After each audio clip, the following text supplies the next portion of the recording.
some of our Muslim brothers and sisters in a training course we did in London missed what I thought an obvious point. That if you do things like this, if you cycle or walk to the masjid rather than driving. Alhamdulillah, I have a car, but yesterday I took the bus to the mosque. I tried whenever possible to get the bus or tube to the mosque. It's much nicer, you're less rushed, and you meet people along the way and everything else. And you get rewarded for every step, as the Prophet said. But when you do things like this is actually an act of worship. This is how the Prophet taught it. It's in the Quran. Every single thing you do, if it's for a good cause, and you do it with a sense of your duty as a believer in God, and the idea that you're doing something good, it is actually an act of worship. Worship in Islam is not limited to prayer, the ritual prayer, should I say, salat, dhikr, and fasting, and going to Mecca, the Hajj, etc. And of course charity, zakat. These are all extremely important. But the Prophet taught over and over again, every single thing you do, he said even husband and wife making love, that's an act of worship. Because that's a lawful way of doing things. And if you do it outside marriage, you know, this is outside the sacred bond of marriage. So whatever you do which is good and correct is an act of worship. So for example, just pick up a piece of litter and put it in the bin because you're cleaning the environment, if you like. You see all this litter, especially in London, it's atrocious. Or if you recycle a bit of paper or a cardboard box, you're actually rewarded. It's an actual act of worship if you do it with the right intention. And again, this should be a central idea. This should be obvious to Muslims, that this is what our religion actually teaches us. It's a central part of the way we live, of our existence. So that's why Muslims must take all this seriously, and it's an act of worship. To recycle, to switch off lights, for example. I was brought up to do this. Another related teaching of the Prophet. Now this hadith has weakness in the isnad, but the meaning is clearly correct. The Prophet ﷺ said, when you do wudu, when you wash before prayer, when you do the ablutions, he said, conserve water.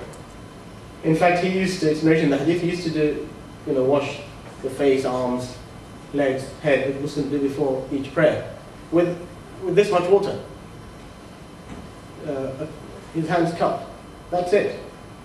Nowadays, of course, you go to the wudu in the masajid, and the water splashed everywhere, and the tap is left running while people are doing wudu, like they leave it running when they're brushing the teeth. I was astonished to see big billboards in London saying, turn off your tap when you're brushing your teeth, because it wastes, I don't know, God knows how many litres of water, 10, 20 litres. And I was astonished. I thought, do people actually do that?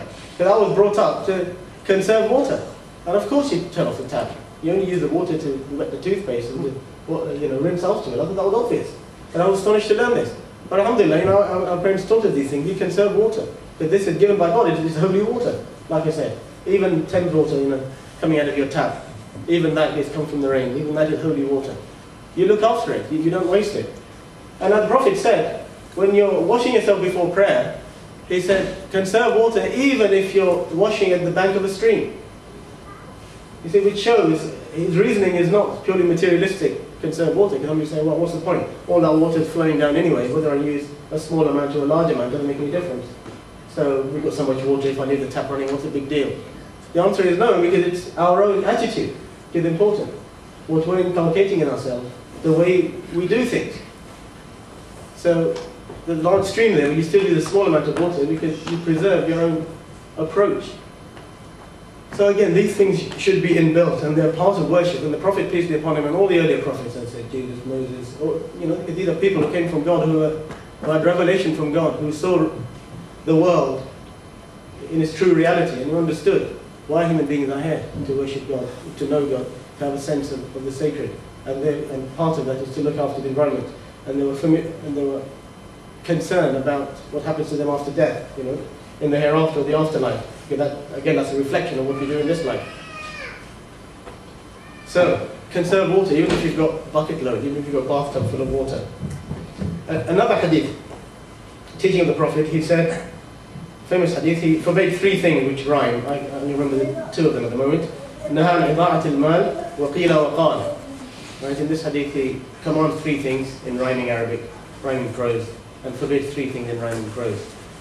The two of them are إضاعة المال وقيل وقال. إضاعة المال is wasting wealth, and قيل وقال is useless talk, rumor, gossip.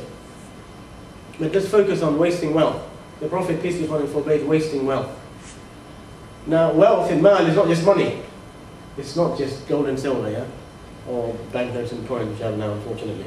But wasting wealth is all types of material goods. Anything you have in your house, you know, your car, your furniture, your books, anything, your clothes, this is all wealth.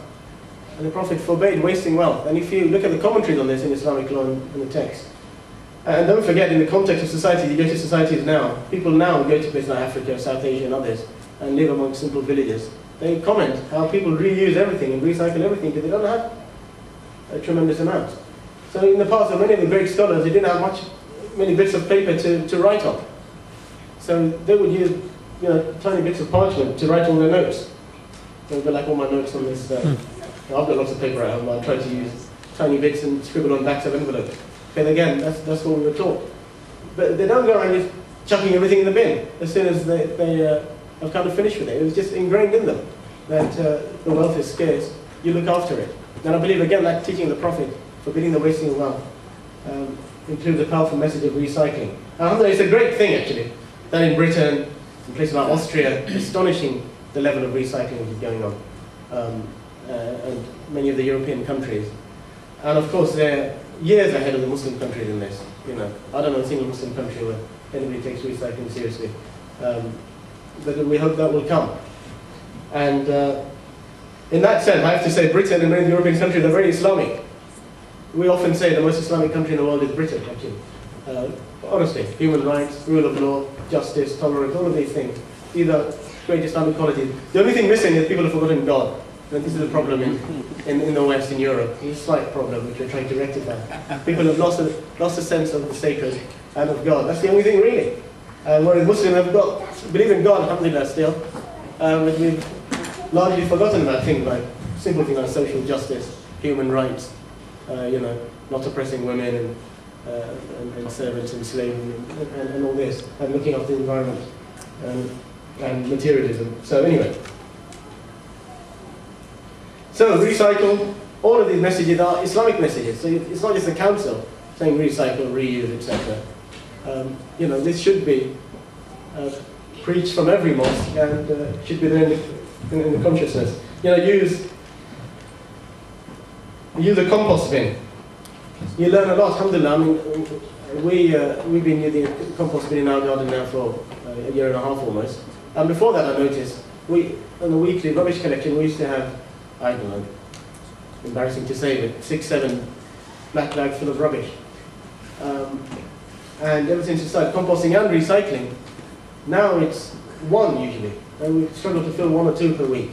Alhamdulillah, all the paper and tins and jars and cardboard gets recycled, and all the kitchen waste goes into our garden. And I learned so much just by watching the compost bin, because the whole web of life, you see, develops around it. You know, all these slugs and snails and fruit flies. We even had a mouse giving birth in our compost bin. 10 baby mice we had. 10 blind mice. It was wonderful to see that, because within the winter, she was obviously warm. She burrowed under the compost bin and gave birth down there. I learned a lot about just seeing how life is one unity. Now again, this is a central message about life, because the central teaching of Islam, of the Quran, is unity, the unity of God. The unity of God. In fact, the only real difference between Islam and Christianity really is whether the fundamental principle in existence is a unity or a trinity. That's the way I see it. That's the only fundamental difference. But all others are secondary, and even that one can be reconciled, because of course Christians are monotheists, like Jews are. But it's only the status of Christ and the Trinity which is the difference, really. That's it. But unity, Muslims have such a strong sense of unity, the unity of God. But what's often forgotten is it is reflected in the unity of creation. Because as we said, the universe reflects God's unity. So just as God is one, the universe itself has an underlying unity behind everything. Now I know that as a physicist,